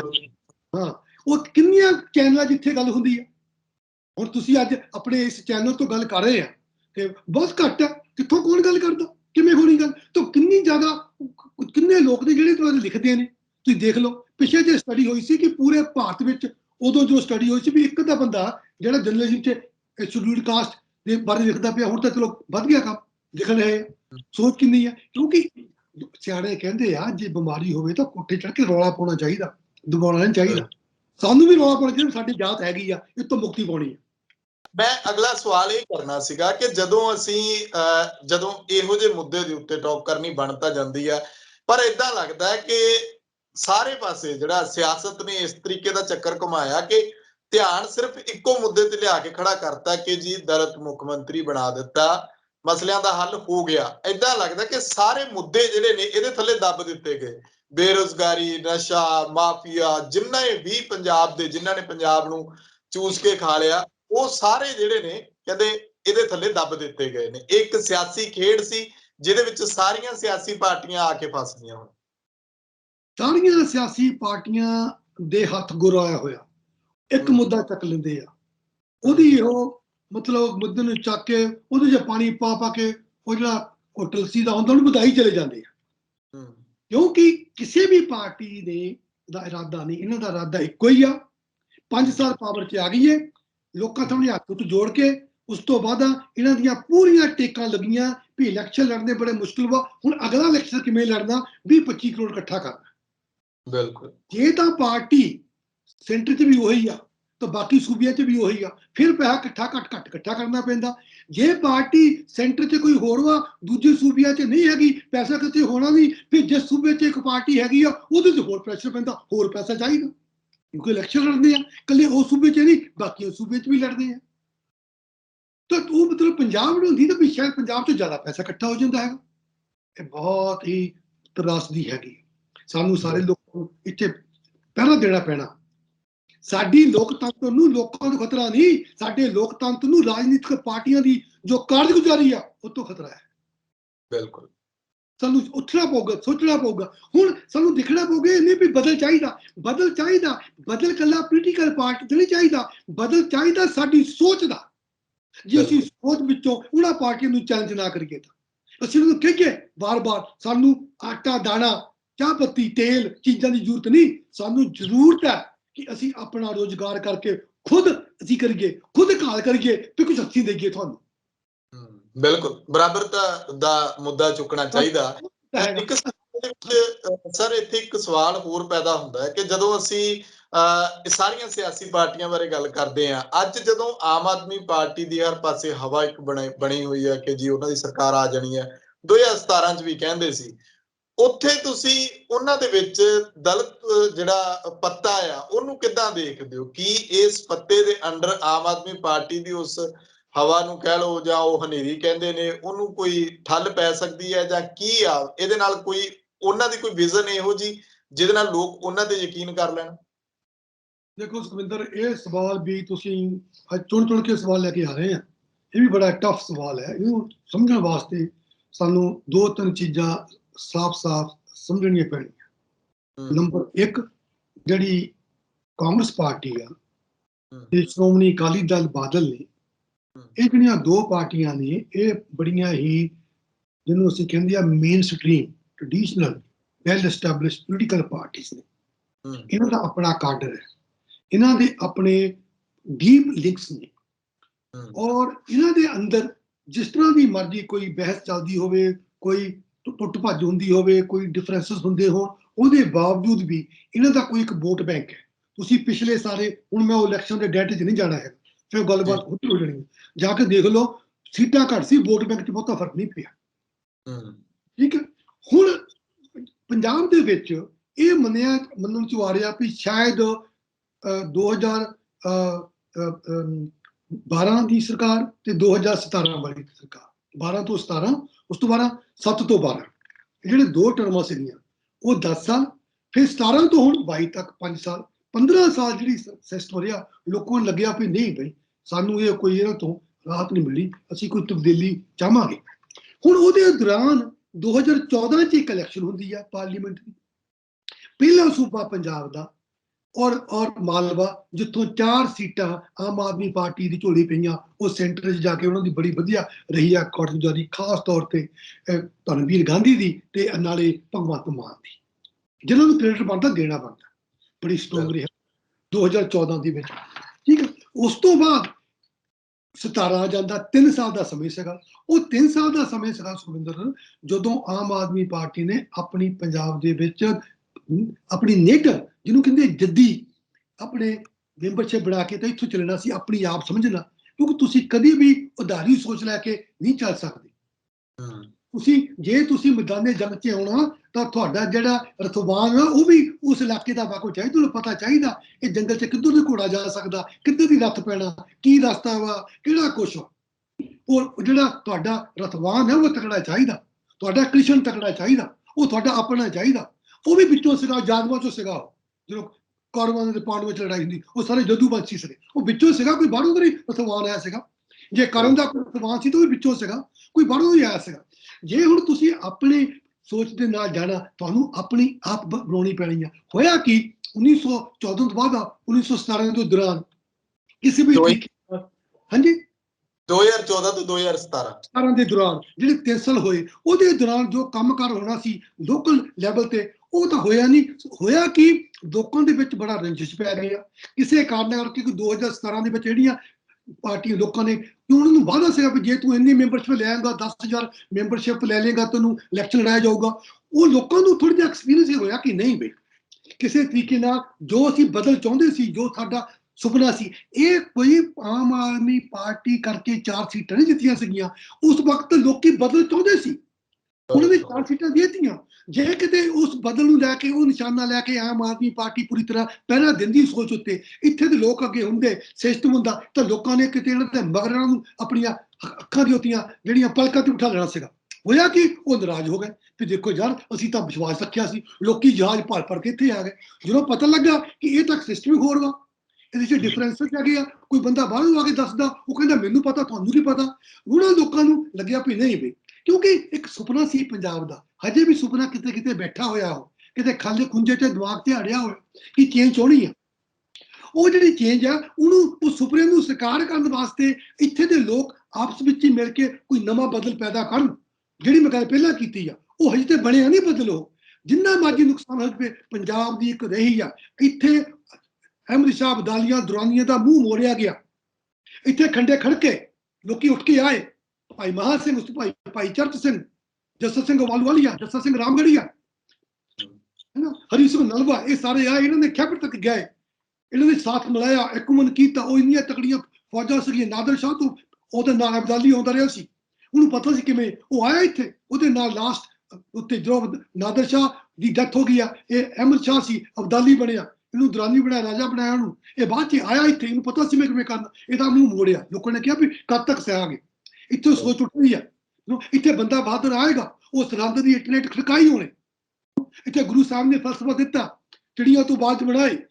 ਅਨੰਦਪੁਰ ਸਾਹਿਬ ਜਾ ਕੇ ਇੱਕ ਨਵਾਂ ਖਾਲਸੇ ਦਾ, ਉਹਨਾਂ ਬਹੁਤ ਦਿਨਾਂ ਤੋਂ ਗੱਲਾਂ ਕਰਦੇ ਆ ਰਹੀਆਂ ਜੀ, ਮਾਝਾ, ਮਾਲਵਾ, ਦੁਆਬਾ, ਉਹਦੇ ਚੱਲਦੇ ਪਏ ਆਰਟੀਕਲ ਲਿਖੇ ਜਾ ਰਹੇ ਆ ਵੱਖ-ਵੱਖ ਅਖਬਾਰਾਂ 'ਚ। ਇੱਧਰ ਦੱਸ ਰਹੇ ਅਖਬਾਰਾਂ ਵਾਲੇ ਮੋੜ ਕਿਤੇ ਮਾਲੋ ਮਾਲ ਕੀਤੀ ਪਈ, ਦੌੜ ਕੇ ਵੀ ਆਹ ਮਾਝੇ ਦਾ ਫਰਕ ਵਾ, ਇਹ ਮਾਲਵੇ ਦਾ ਫਰਕ ਵਾ।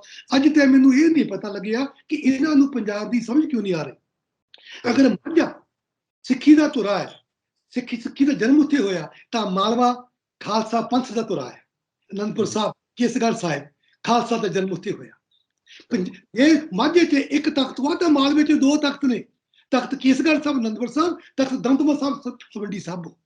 ਤੇ ਮਾਝੇ ਦੇ ਵਿੱਚ ਵੀ ਜਿਹੜਾ ਮਾਲਵੇ 'ਚ ਜਿਹੜਾ ਮੁਕਤਸਰ ਸਾਹਿਬ, ਟਿੱਬੀ ਸਾਹਿਬ ਹੈ, ਉਹ ਸਥਾਨ ਹੈ ਜਿੱਥੇ ਗੁਰੂ ਸਾਹਿਬ ਨੇ ਖਿਦਰਾਣਾ ਦੀ ਢਾਬ ਤੋਂ ਨਾਲ ਕੇ 40 ਮੁਕਤਿਆਂ ਨੇ ਆਖਰੀ ਮੁਕਤਾ ਜਿਹੜਾ ਬੱਚੇ ਮਹਾਂ ਸਿੰਘ ਨੇ ਕਿਹਾ ਸੀ ਕਿ ਉਹ ਬਿਦਾਵਾ ਪਾੜ ਦਿਓ, ਆਪਣੀ ਗੋਦ 'ਚ ਲੈ ਕੇ ਕੀਤਾ। ਉਹ ਜਿਹੜਾ ਉੱਥੇ ਮੇਲਾ ਲੱਗਦਾ, ਦੇਖੋ ਤੁਸੀਂ, ਮਾਘੀ ਦਾ ਮੇਲਾ ਲੱਗਦਾ ਮੁਕਤਸਰ, ਤੇ ਹੋਲਾ ਮਹੱਲਾ ਦੇ ਹੁਣ ਆਉਣ ਵਾਲਾ ਹੈਗਾ 12-13 ਜਿਹੜੀ ਜਨਵਰੀ ਆ, ਉਹ ਲੱਗਦਾ ਇੱਥੇ ਮਾਘੀ ਦਾ, ਤੇ ਹੁਣ ਹੋਲਾ ਮਹੱਲਾ ਮੇਲਾ ਲੱਗਦਾ ਉੱਥੇ ਕਿਵੇਂ ਵੱਡੇ ਪੰਡਾਲ ਲਾ ਕੇ ਵੱਡੀਆਂ ਕਨਵੈਨਸ਼ਨਾਂ ਹੁੰਦੀਆਂ, ਪੋਲੀਟੀਕਲ ਪਾਰਟੀਆਂ ਆਉਂਦੀਆਂ। ਇਹ ਕੀ ਦਰਸਾਉਂਦੀਆਂ ਨੇ ਮਾਲਵੇ ਦੇ ਵਿੱਚ ਕਿ ਮੀਰੀ ਤੇ ਪੀਰੀ ਦਾ ਸੁਮੇਲ ਹੈ, ਉੱਥੇ ਰਾਜਨੀਤੀ ਹੁੰਦੀ ਆ, ਸਿਸਟਮ ਬਣਦਾ ਹੈ, ਗੱਲਬਾਤ ਚੱਲਦੀ ਹੈ। ਇਹ ਜਿਹੜਾ ਸਾਰਾ ਕੁਝ ਸਾਡੇ ਪਾਸ ਸਮਝ ਆਉਂਦੀ ਹੈ, ਉਹਨੂੰ ਲੈ ਕੇ ਅਸੀਂ ਕਿਵੇਂ ਸੋਚ ਰਹੇ ਹਾਂ, ਕਿਵੇਂ ਅਸੀਂ ਦੇਖ ਰਹੇ ਹਾਂ ਕਿ ਸੰਭਵ ਕਰੀਏ। ਇਹ ਜਿਹੜੀ ਸੋਚ ਸੀਗੀ ਕਿਤੇ ਨਾ ਕਿਤੇ ਪੰਜਾਬ ਦੇ ਵਿੱਚ ਅਸੀਂ ਇਹ ਸੋਚ ਲਿਆ ਕਿ ਜਿਹੜੀ ਆਮ ਆਦਮੀ ਪਾਰਟੀ ਦੀ ਸਮਝ ਨੂੰ ਉਸ ਤਰ੍ਹਾਂ ਨਹੀਂ ਚੱਲਦੀ। ਆਮ ਆਦਮੀ ਪਾਰਟੀ ਦਾ ਵੀ ਮਾਘੀ ਦੇ ਮੇਲੇ ਤੋਂ ਬਾਅਦ ਵੀ ਬੜਾ ਵੱਡਾ ਗ੍ਰਾਫ ਉੱਤੇ ਗਿਆ ਸੀ। ਜੇ ਤੁਸੀਂ ਪੁਰਾਣਾ ਡਾਟਾ ਦੇਖੋ, ਸਮਝੋ ਕਿ ਮਾਘੀ ਦੇ ਮੇਲੇ ਤੋਂ ਬਾਅਦ ਬਹੁਤ ਵੱਡਾ ਇਕੱਠ ਹੋਇਆ ਸੀ ਪੰਜਾਬ 'ਚ, ਇੱਕ ਹਵਾ ਫੈਲ ਗਈ ਸੀ, ਗੱਲ ਬਣ ਗਈ ਸੀ। ਹੁਣ ਇਸ ਵੇਲੇ ਕੀ ਆ, ਇਸ ਵੇਲੇ ਤੁਹਾਡੇ ਮੈਂ ਸਵਾਲ ਦੀ ਸ਼ੁਰੂਆਤ 'ਚ ਆਉਂਦਾ, ਤੁਸੀਂ ਪੁੱਛਿਆ ਕਿ ਪੱਤਾ ਕਿੱਥੇ ਹੈ। ਦੇਖੋ, ਪੰਜਾਬ ਦੇ ਵਿੱਚ ਕਾਂਗਰਸ ਤੇ ਅਕਾਲੀ ਦਲ ਦੀ ਆਪਣਾ ਵੋਟ ਬੈਂਕ ਹੈ, ਆਪਣੀ ਪਿੱਠ ਭੂਮੀ ਹੈ। ਹੁਣ ਪੰਜਾਬ ਦੇ ਵਿੱਚ ਇੱਕ ਜਦੋਂ 15 ਸਾਲ ਦਾ ਸਮਾਂ ਗੜਾਇਆ ਮੈਂ, ਉਹ ਗੱਲਾਂ ਸਮਝ ਨਹੀਂ, ਉਸ ਤੋਂ ਪਹਿਲਾਂ ਵੀ ਲੈ ਲਓ, ਲੋਕਾਂ ਦੇ ਵਿੱਚ ਤਰਾਸਦੀ ਆ ਕਿ ਇਹ ਸਾਨੂੰ ਬਾਰ-ਬਾਰ ਮਿਲਿਓ ਆ, ਇਹ ਸਾਰੇ ਅੰਦਰ ਚੇਤਾਈ ਆ, ਜਦੋਂ ਮਿਲਦੇ ਇੱਕ ਦੂਜੇ ਦੇ ਪੈਰੀਂ ਹੱਥ ਲਾਉਂਦੇ ਆ, ਇੱਕ ਦੂਜੇ ਨਾਲ ਸਲੂਕ ਵਧੀਆ ਕਰਦੀ ਆ, ਬਾਹਰ ਆ ਕੇ ਰੌਲਾ ਪਾਉਂਦੇ ਆ, ਲੋਕਾਂ ਨੂੰ ਪਤਾ ਲੱਗ ਗਿਆ, ਉਹਨਾਂ 'ਚ ਰੋਸ ਆ। ਉਹ ਜਿਹੜਾ ਰੋਸ ਹੈ ਉਹ ਹਜੇ ਬਹੁਤੇ ਜਿਹੜੀ ਹੈਗਾ ਉਹ 18% ਤੋਂ 20% ਵਾ ਜੀ, ਉਹ 18 ਤੋਂ 20% ਹੈ। ਉਹਨੂੰ ਕਹਿੰਦੇ ਆ ਅਸੀਂ ਪ੍ਰੋਟੈਸਟ ਵੋਟ, ਐਂਗਰ ਵੋਟ, ਗੁੱਸੇ ਵਾਲੀ ਵੋਟ, ਜਦੋਂ ਉਹਨੂੰ ਕਹਿੰਦੇ by default vote, not by intent. ਉਹਨੂੰ ਕਹਿੰਦੇ ਆ ਅਸੀਂ ਇੱਕ ਹੋਰ ਵਧੀਆ ਸ਼ਬਦ ਯੂਜ਼ ਕਰ ਸਕਦੇ ਆ। ਉਹ ਮੇਰੇ ਮਿੱਤਰ ਨੇ doctor Pramod Kumar, institute of defence and communication study, ਉਹ ਕਹਿੰਦੇ ਡਾਕਟਰ ਸਾਹਿਬ ਇਹਨੂੰ ਆਪਾਂ ਇੱਕ ਹੋਰ ਨਾਮ ਦੇਈਏ। ਮੈਂ ਕਿਹਾ ਉਹ ਕੀ ਆ? ਕਹਿੰਦੇ ਇਹ ਵੋਟ ਫਾਰ ਚੇਂਜ, ਰਿਸਪੈਕਟੇਬਲ ਦੇ ਦਿਓ। ਇਹ ਉਹ ਲੋਕ ਨੇ, ਇਹ ਜਿਹੜੇ ਪੜ੍ਹੇ ਲਿਖਾ ਤਬਕਾ ਹੈ ਜਾਂ ਕੁਝ ਬਿਜ਼ਨਸਮੈਨ ਵਾਲੇ ਹੈਗੇ ਆ, ਉਹ ਸੋਚਦੇ ਸਾਨੂੰ ਇਹ ਟੈਕਸ ਦਿਲ ਦਵਾਈ ਜਾਂਦੇ ਆ, ਜਾਂ ਕਿਸਾਨ ਜਿਹੜਾ ਬੜਾ ਇੱਕ ਹੋਣਹਾਰ ਹੈ ਉਹ ਸੋਚਦਾ ਵੀ ਨਹੀਂ ਬਈ ਇਹ ਕਾਂਗਰਸ ਤੇ ਅਕਾਲੀ ਇੱਕੋ ਜਿਹੇ ਆ, ਕਦੀ ਛੱਡ ਕੇ ਅਕਾਲੀ ਚੱਲ ਜਾਂਦੇ, ਕਦੀ ਕਾਂਗਰਸੀ ਚੱਲ ਜਾਂਦੇ ਆ। ਤੁਸੀਂ ਦੇਖਿਆ ਹੀ ਹੁਣ ਜਿੱਦਾਂ ਪੰਜਾਬ 'ਚ ਸੁਖਵਿੰਦਰ ਭਾਈ ਭਤੀਜਾਬਾਦ ਤੇ ਆਇਆ ਰਾਮ ਗਿਆ ਰਾਮ ਉਨਾ ਨਹੀਂ ਸੀ ਜਿੰਨਾ ਕੌਬੇਟ 'ਚ ਸੀਗਾ, ਜਿੰਨਾ ਹਿੰਦੀ ਬੇਟ 'ਚ ਸੀ। ਹੁਣ ਇੱਥੇ ਤਾਂ ਕੋਈ ਪਰਵਾਹ ਨਹੀਂ ਕਰਦਾ, ਇੱਥੇ ਧਰਮਸ਼ਾਲਾ ਬਣ ਗਈਆਂ ਨੇ, ਜਿਹੜਾ ਮਰਜ਼ੀ ਤੋਂ ਮਰਜ਼ੀ ਜਾਓ, ਕੋਈ ਪੁੱਛਦਾ ਨਹੀਂ, ਕੋਈ ਨਹੀਂ ਮਾਈਂਡ ਕਰਦਾ। ਹੈਰਾਨਗੀ ਇਸ ਵਕਤ ਲੋਕ ਖੁਸ਼ੀ ਮਹਿਸੂਸ ਕਰਦੇ ਆ। ਹੁਣ ਜਿਹੜੀ ਵੋਟ ਵਾ 18 ਤੋਂ 20%, ਉਸ ਵੋਟ ਉੱਤੇ ਟੇਕ ਵਾ ਆਮ ਆਦਮੀ ਪਾਰਟੀ। ਇਹ ਚੇਂਜ ਵੋਟ ਵਾ, ਇਹ ਸਾਰੀ ਦੀ ਸਾਰੀ ਪੈਣੀ ਹੈ। ਪਿੰਡਾਂ 'ਚ ਜਾਓ, ਸ਼ਹਿਰਾਂ 'ਚ ਜਾਓ, ਕਸਬੇ 'ਚ ਜਾਓ, ਕਿਹਨੂੰ ਵੋਟ ਪਾਣੀ ਹੈ? ਜੇ ਚੇਂਜ ਚਾਹੀਦੀ ਹੈ, ਜੇ ਚੇਂਜ ਚਾਹੀਦੀ ਹੈ, ਉਹ ਕਿੱਥੇ ਵੋਟ ਪਾਣੀ ਹੈ? ਚੇਂਜ ਚਾਹੀਦੀ ਆ, ਉਹ ਜਿਹੜੇ ਬੰਦੇ ਚੇਂਜ ਚਾਹੀਦੀ ਆ ਉਹਨੂੰ ਸਾਰੇ ਫੜ ਰਹੇ ਕਿ ਬਹੁਤ ਵੱਡੀ ਚੇਂਜ ਹੋਣੀ ਵਾਲੀ, ਬਹੁਤ ਵੱਡੀ ਹੋਣ ਵਾਲੀ, ਪਤਾ ਨਹੀਂ ਕੀ ਹੋਣਾ। ਹੁਣ ਕੁਐਸਚਨ ਪੈਦਾ ਹੁੰਦਾ, ਜਿਹਨਾਂ ਨੇ 13 ਮਹੀਨੇ ਸਰਦੀਆਂ 'ਚ ਰੱਜ ਕੇ ਗਰਮੀਆਂ ਆਪਣੀਆਂ ਟਰਾਲੀਆਂ 'ਚ ਵੀ ਏਸੀ ਲਾ ਕੇ ਕਿਸੇ ਤਰੀਕੇ ਨਾਲ ਸਿਰਕੀਆਂ ਲਾ ਕੇ ਉੱਤੇ ਪਾਣੀ ਪਾ ਕੇ ਟਾਈਮ ਗੁਜ਼ਾਰਿਆ, ਮੀਂਹਾਂ 'ਚ ਰਹੇ, ਗੋਡੇ ਗੋਡੇ ਪਾਣੀ 'ਚ ਰਹੇ, ਛੋਟੇ ਛੋਟੇ ਬੱਚੇ, 2-2 ਸਾਲ ਦੀ ਬੱਚੀ ਨਾਲ, ਮੈਨੂੰ ਹਜੇ ਤੱਕ ਉਹ ਸੀਨ ਯਾਦ ਹੈ। ਛੋਟਾ ਬੱਚਾ ਸੀ, ਬਜ਼ੁਰਗ ਬੈਠ ਕੇ ਉੱਥੇ ਸਰਦੀਆਂ ਦੇ ਵਿੱਚ, ਮਤਲਬ ਕਹਿਰ ਦੀ ਸਰਦੀ, ਮਤਲਬ ਠੀਕ ਹੈ, ਉਹ ਤੋਂ ਪਹਿਲਾਂ ਭੁੱਖ ਦਿੰਦੀ ਨਾ, ਹੁਣ ਤੱਕ ਸਾਰੀ ਜਿਹੜੀ ਬਰਫਾਂ ਦੀਆਂ ਹਵਾ ਆਉਣੀਆਂ ਸੀ ਉੱਥੇ ਸਹਿਣੀਆਂ ਪੈਣੀਆਂ ਸੀਗੀਆਂ। ਉੱਥੇ ਗਏ, ਉਹਨਾਂ ਦੇ ਆਪਸ ਵਿੱਚ ਹੀ ਦਿਨ ਰਾਤ ਇਕੱਠੇ ਬੈਠੇ। ਕਹਿੰਦੇ ਹੁੰਦੇ ਆ ਸੁੱਖ ਦੀ ਘੜੀ 'ਚ ਟਾਈਮ ਕੱਟਿਆ ਤਾਂ ਕਈ ਵਾਰੀ ਭੁੱਲ ਜਾਂਦਾ, ਦੁੱਖ ਦੀ ਘੜੀ 'ਚ ਟਾਈਮ ਕੱਟਿਆ ਹੋਵੇ ਨਾ ਯਾਦ ਰਹਿੰਦਾ।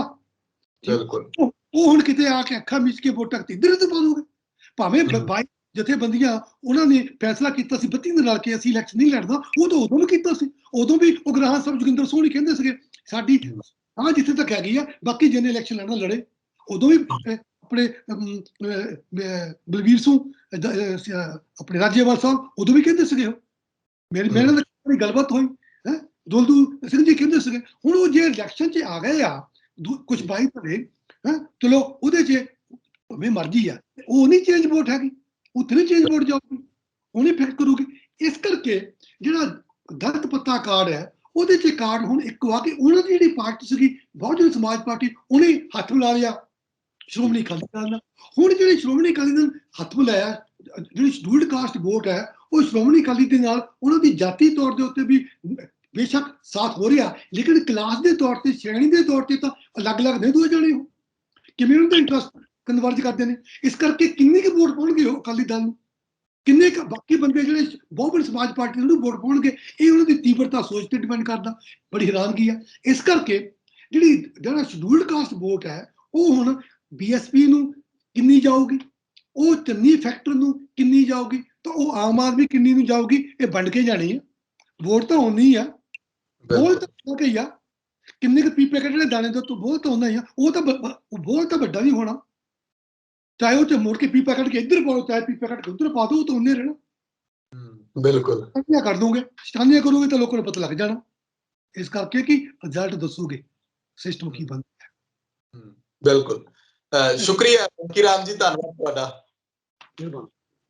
ਸੋ ਮੇਰੇ ਨਾਲ ਮੌਜੂਦ ਸਨ ਉਗੇ ਸਿਆਸੀ ਮਾਹਰ ਪ੍ਰੋਫੈਸਰ ਰੌਣਕੀ ਰਾਮ ਜੀ। ਅਸੀਂ ਚਰਚਾ ਕੀਤੀ ਆ ਕਿ ਪੰਜਾਬ ਦੇ ਵਿੱਚ ਇੱਕ ਪਾਸੇ ਦਲਿਤ ਸਮਾਜ, ਐਸਸੀ ਭਾਈਚਾਰਾ ਤੇ ਦੂਜੇ ਪਾਸੇ ਇਲੈਕਸ਼ਨ ਦਾ ਸਮਾਂ, ਜਿਸ ਤਰੀਕੇ ਨਾਲ ਸ਼ਬਜ਼ਬਾਗ ਦਿਖਾਏ ਜਾ ਰਹੇ ਨੇ। ਲੋਕ ਬਹੁਤ ਸਿਆਣੇ ਨੇ, ਜਿਵੇਂ ਪ੍ਰੋਫੈਸਰ ਸਾਹਿਬ ਨੇ ਕਿਹਾ ਕਿ ਲੋਕ ਬਦਲਾਅ ਚਾਹੁੰਦੇ ਨੇ, ਪਰ ਬਦਲਾਅ ਦੇ ਲਈ ਇਹ ਖੁੱਲ ਕੇ ਦੱਸਣ ਨੂੰ ਤਿਆਰ ਨਹੀਂ ਕਿ ਕਿਸ ਤਰੀਕੇ ਦਾ ਬਦਲਾਅ, ਕੀ ਉਮੀਦਵਾਰ ਚੰਗੇ ਚੁਣਨ ਦਾ ਬਦਲਾਅ ਜਾਂ ਕਿਸੇ ਨਵੀਂ ਪਾਰਟੀ ਨੂੰ, ਨਵੀਂ ਧਿਰ ਨੂੰ ਚੁਣਨ ਦਾ ਬਦਲਾਅ। ਇਸੇ ਕਰਕੇ ਅਖੀਰ ਚ ਮੇਰੇ ਸਤਰਾਂ ਚੇਤੇ ਆਉਂਦੀਆਂ ਨੇ ਕਿ ਮਰਹੂਮ ਪ੍ਰਗਟ ਸਿੰਘ ਦਾ ਲਿਖਿਆ ਹੋਇਆ ਕਿ ਪੰਜਾਬ ਉਜਾੜਨ ਵਾਲੇ ਖੁਦ ਹੀ ਉਜੜ ਗਏ, ਪੰਜਾਬ ਗੁਰਾਂ ਦੀ ਕਿਰਪਾ ਦੇ ਨਾਲ ਵੱਸਦਾ। ਇਹ ਤੁਸੀਂ ਤੈਅ ਕਰਨਾ ਕਿ ਪੰਜਾਬ ਦਾ ਭਵਿੱਖ ਕੀ ਹੋਣਾ। ਆਪਣੇ ਵਿਚਾਰ ਕਮੈਂਟ ਜ਼ਰੂਰ ਕਰਿਓ। ਤਖਤ ਪੰਜਾਬ ਨੂੰ ਸਬਸਕ੍ਰਾਈਬ ਕਰੋ। ਮੈਨੂੰ ਇਜਾਜ਼ਤ ਦਿਓ। ਧੰਨਵਾਦ।